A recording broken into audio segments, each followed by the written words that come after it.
1989. Au Japon, une bande otaku menée par Satoshi Tajiri vient de sortir son premier jeu. C'est l'achèvement d'un développement indépendant long de 3 ans. Le succès de ce jeu, Quinty, amène les jeunes développeurs à officialiser leur studio qui prend le nom de Game Freak. Tournés vers l'avenir, ceux-ci rencontrent les principaux fabricants de consoles de l'époque. Sega, Sony et surtout Nintendo. C'est vers ces derniers que l'équipe de Game Freak s'oriente pour présenter son projet le plus ambitieux. Il faut dire que depuis quelques mois déjà, Tajiri nourrit une idée envoûtante. C'est la documentation de la Game Boy qui lui a mis la puce à l'oreille. À travers le câble Link, il voit un outil permettant de communiquer plutôt que de s'affronter. Né l'image symbolique d'un insecte en équilibre sur le câble, passant d'une console à l'autre.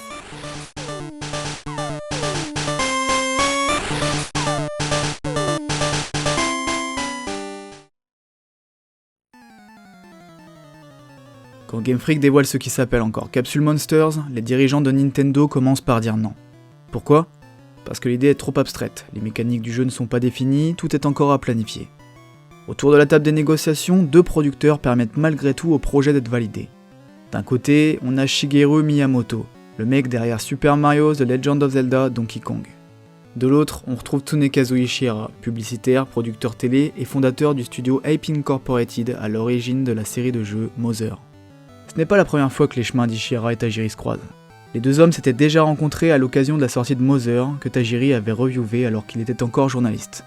Conséquence, à l'heure de Capsule Monsters, Ishihara fait confiance à Tajiri. Surtout, il flaire la possibilité de produire et vendre des produits dérivés. Nintendo valide le projet, le développement commence. Rapidement renommé Pocket Monsters pour des raisons de copyright, le jeu est prévu pour fin 91 et doit être l'un des premiers RPG sur Game Boy. Problème, le projet va être constamment repoussé. En 1990, Game Freak existe depuis 1 an et doit déjà jongler avec 3 projets. D'une part, l'équipe travaille sur Jerry Boy pour Sony. D'autre part, il planche sur Talulu le magicien pour Sega. Reste enfin Pocket Monsters développé pour Nintendo.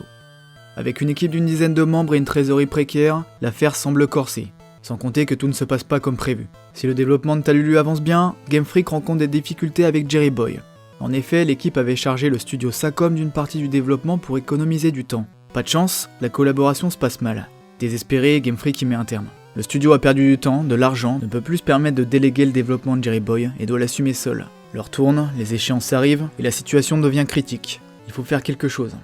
Sur les 3 jeux développés, 2 seulement ont une date de sortie exigée. Sans surprise, c'est Jerry Boy et Talulu. Tajiri et ses troupes décident de se concentrer sur ces 2 jeux et se voient contraints de repousser Pocket Monsters.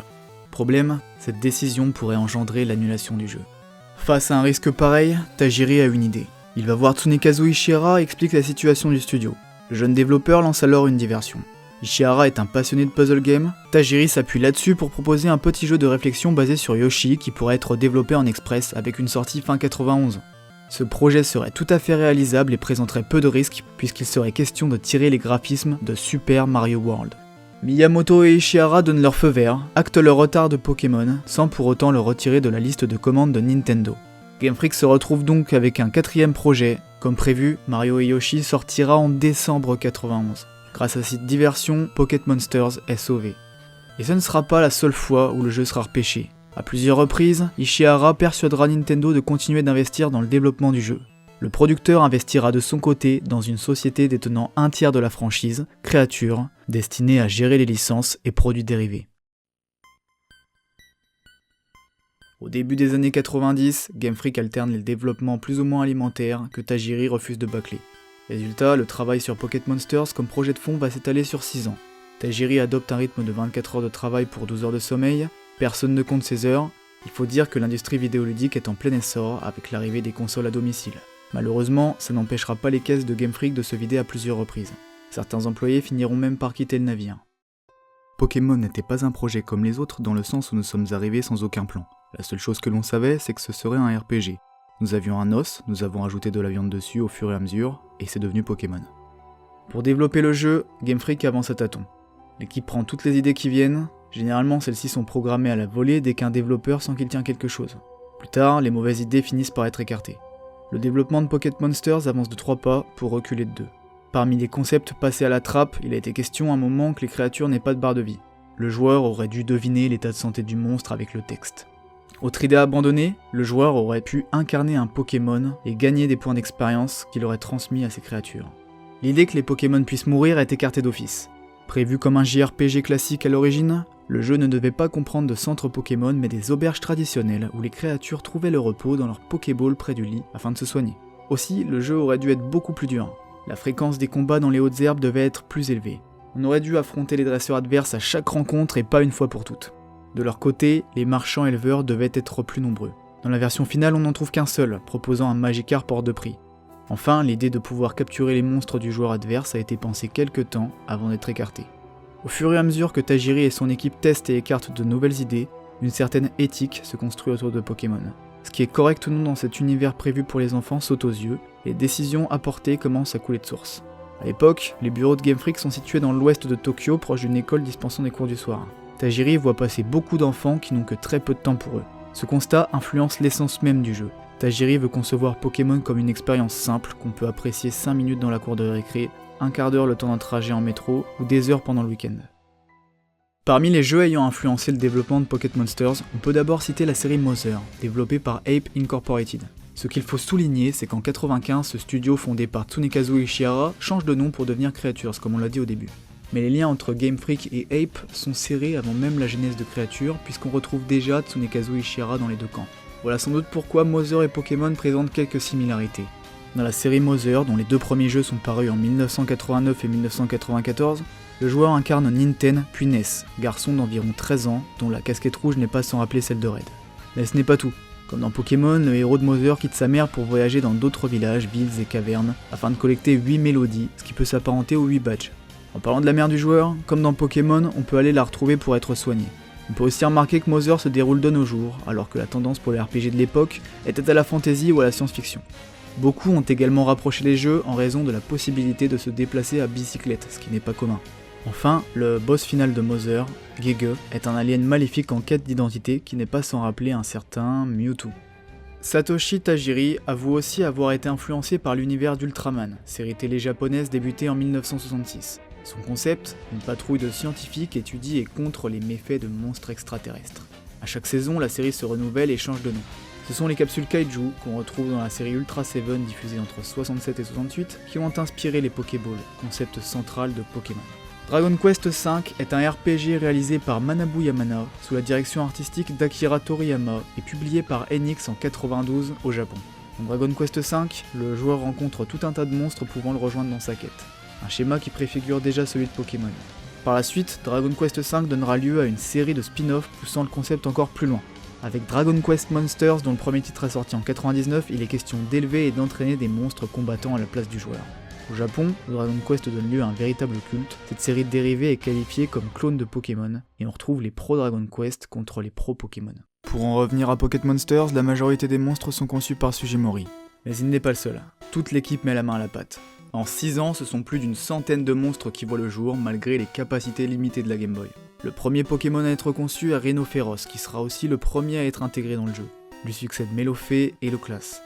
L'équipe s'inspire de tout ce qui l'entoure. Animaux, objets, plantes, souvenirs d'enfance, contes et traditions japonaises. Un Pokémon est même la caricature d'un membre de Game Freak. Ce Pokémon, c'est Ronflex, inspiré par Koji Nishino, rondouillard et adepte des siestes. La préhistoire est également une source d'inspiration pour les développeurs. Il faut dire qu'en 93, c'est la folie Jurassic Park et ça se ressent fortement à travers le paysage culturel.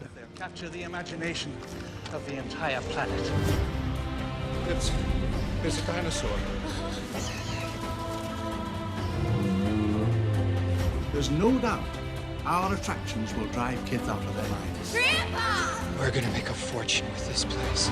Not the mama, not the mama, not the mama, not the mama, not the mama, not the mama. You do that one more time and I'm gonna throw you across the room. Not the mama! Sans chercher à établir trop de liens, on remarque quand même que les starters sont tous des reptiles, que les Pokémon les plus puissants de l'époque sont ou s'apparentent à des dragons, et pour terminer le tableau viennent s'ajouter les Pokémon fossiles. Au final, ce sont 190 monstres qui sont conçus et implémentés dans le jeu avant que la liste ne soit réduite à 150, plus mieux.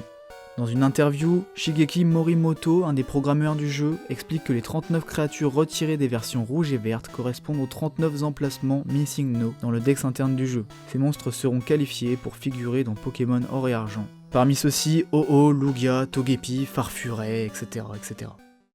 En tant que producteur et vétéran chez Nintendo, Shigeru Miyamoto supervise Tajiri dans le développement du jeu. Sans lui, la franchise Pokémon n'aurait probablement pas été celle qu'on connaît aujourd'hui. Pour exemple, c'est Miyamoto qui suggère le choix du starter dans le labo du prof Chen. Les enjeux sont posés dès les premières minutes et le joueur développe un lien avec son compagnon. Les plans initiaux prévoyaient qu'on attrape un premier monstre random avant de se débarrasser de lui en passant à plus puissant. C'est aussi Miyamoto qui trouve l'idée des deux versions, chacune possédant des créatures exclusives. Enfin, vous le savez sûrement, mais le nom du rival, Shigeru, dans la version japonaise, est un hommage à Miyamoto que Tajiri a toujours admiré. こう20年になるんですけども、その6年ぐらい前から石原さんとポケモンを作ろうっていろいろテストをしてまして、それがついつい時間かかったのは実はマザー2を作ってたんですね。で、マザー2が終わってさあ本格的にポケモンを作り始めましょうっていうことになったんです。 Autre raison derrière un développement si long, ils ne sont que 12 à avoir conçu Pocket Monsters. Même pour un jeu de Game Boy paru à la fin des années 90, c'est peu.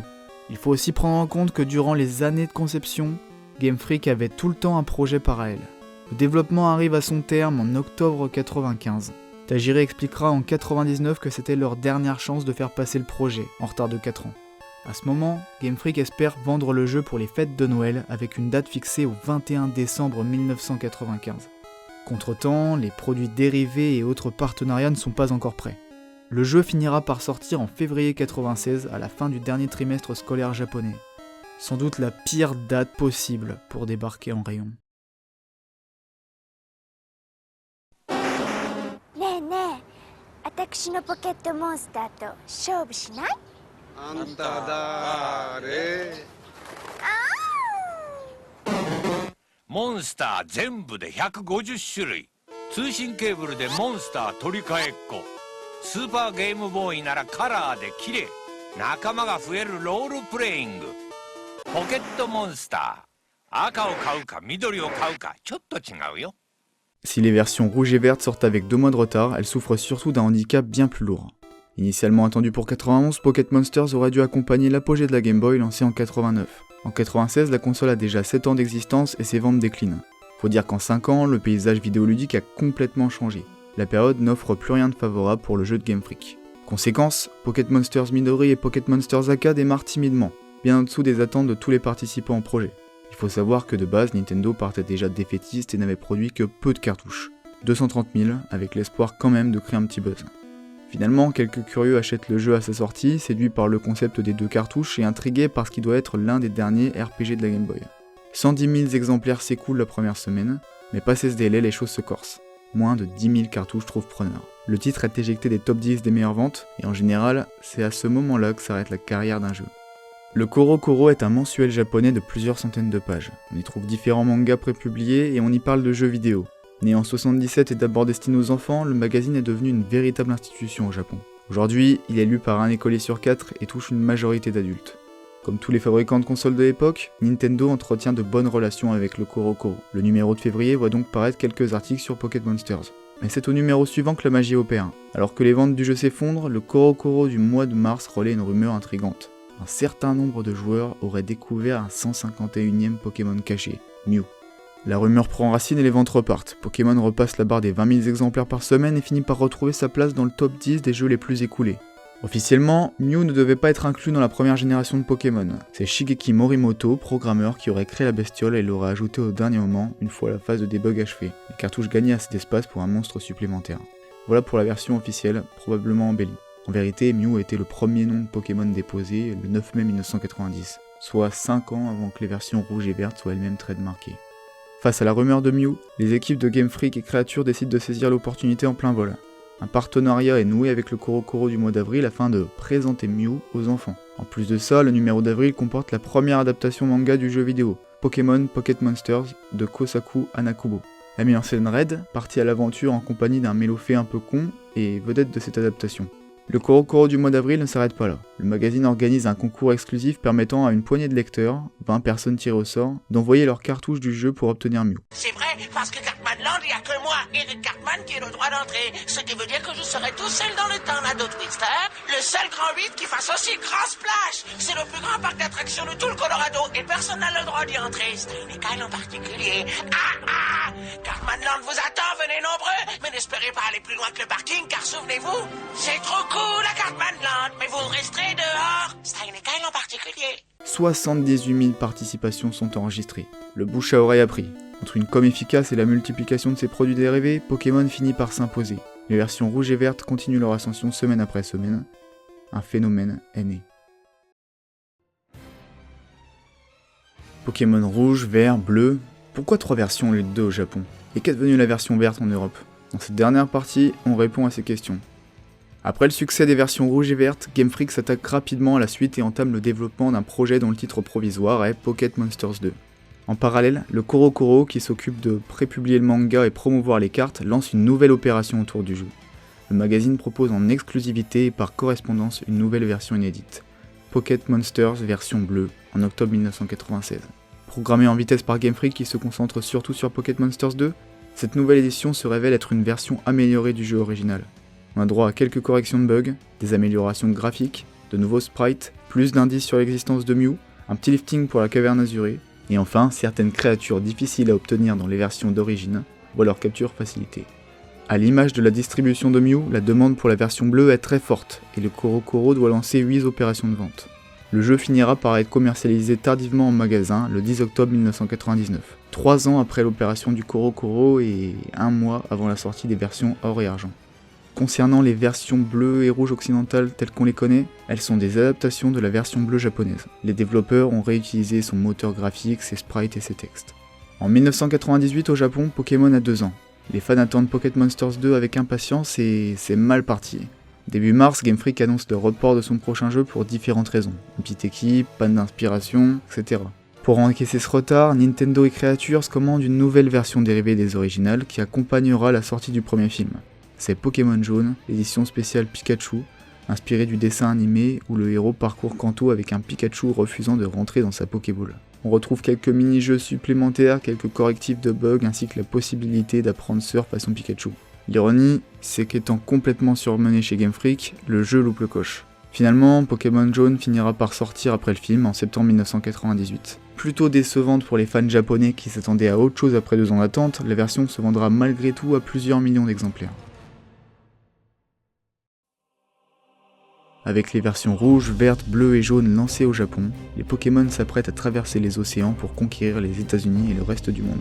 Après des débuts difficiles, rien n'arrête plus les monstres de poche qui semblent avoir franchi la simple barrière du jeu à la mode pour devenir un phénomène de société. Et bientôt, c'est toute la planète qui va être affectée par la Pokémania.